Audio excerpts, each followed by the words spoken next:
Hello everybody.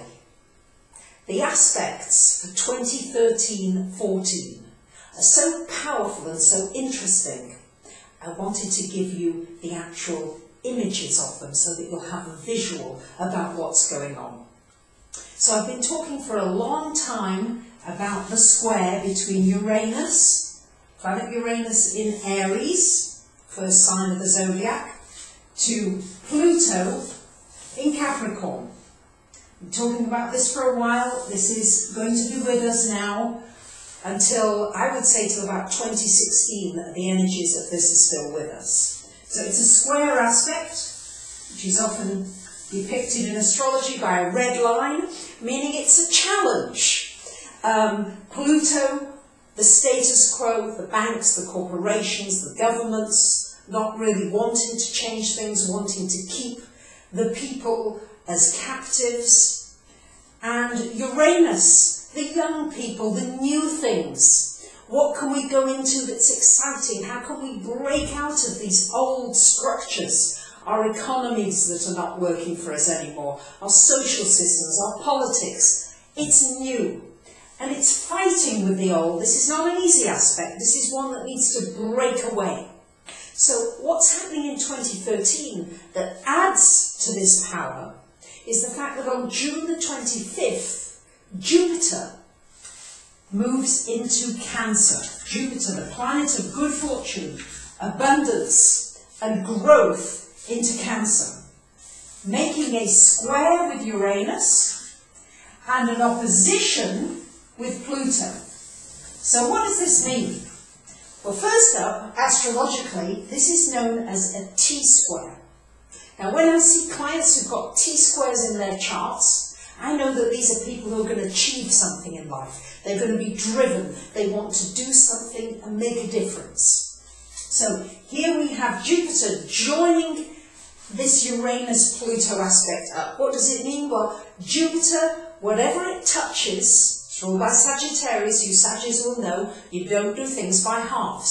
So it expands, it makes it bigger.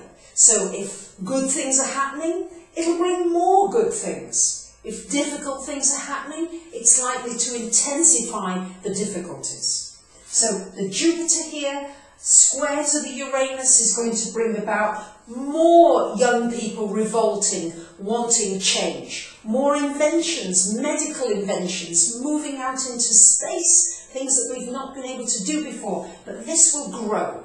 But equally, what will also grow will be this polarity, because we're in an opposition now with Pluto and Jupiter.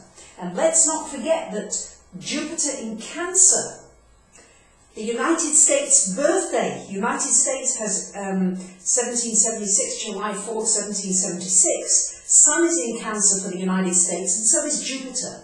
So it is going to be the United States Jupiter return. So it's going to be very interesting. What we're going to see is the manifestation of all the things that are good about the United States growing, and let's really join together to try to bring more of this about, but at the same time, all of the things that are rotten, the things that where governments are trying to interfere in our lives, to interfere in our privacy, to take away internet freedoms, all those kind of things are going to be polarized as well during this time. So it's very powerful that Jupiter is the pivotal point. Now, you might be asking, is there any ease in all of this? And the answer is yes, because we also have a Grand Trine. In astrology, this is a very benign aspect. So it's between Neptune in Pisces and Saturn in Scorpio and Jupiter as well. So Jupiter is the linchpin of 2013-14. It's so powerful. So here we have a very benign, lovely aspect. Blue lines indicate an easier flow of energy between these planets. So between Saturn, Neptune and Jupiter. So we'll have an opportunity. Jupiter and Saturn are the business planets. We'll have an opportunity to redo ways in which we do business with each other. Maybe to look at ways in which we can deal with our financial systems without so much greed and jealousy going on. New ways of doing business, of our currency, of money, how we exchange services and energy with one another. New ideas coming into play.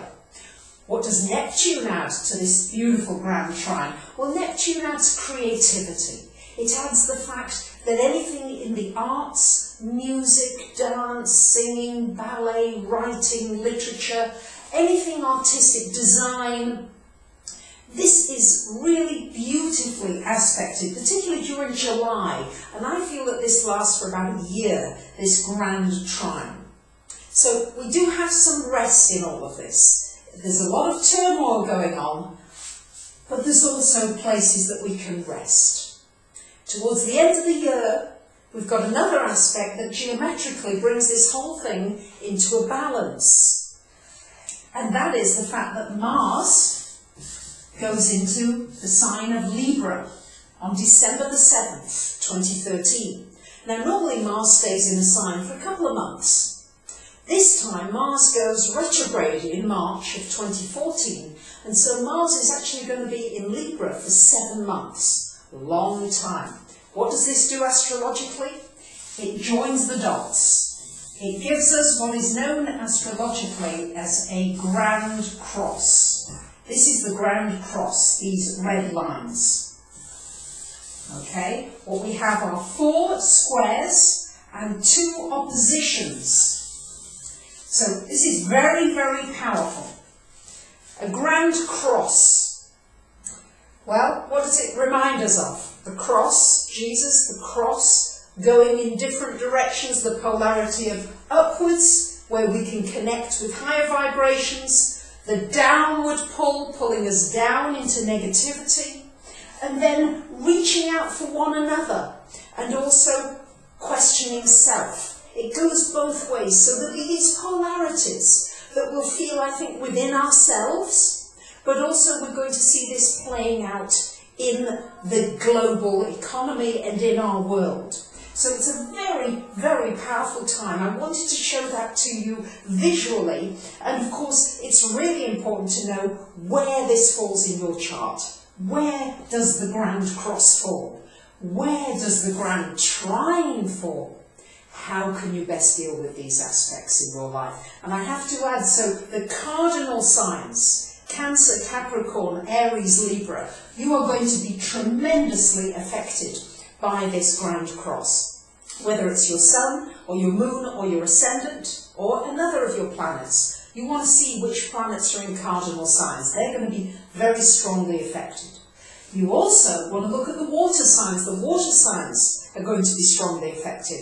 Pisces, Scorpio, Cancer. You are going to be strongly affected by these aspects during this coming year. So, as well, all the Mercury retrogrades for 2013 are in water signs.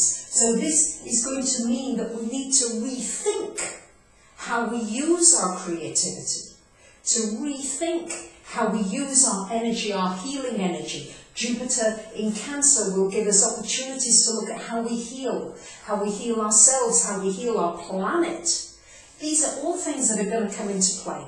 There's a lot for me to share with you, and I will be sharing it on another video when I do my predictions for the year for 2013-14, which I will be doing, giving you much more detail.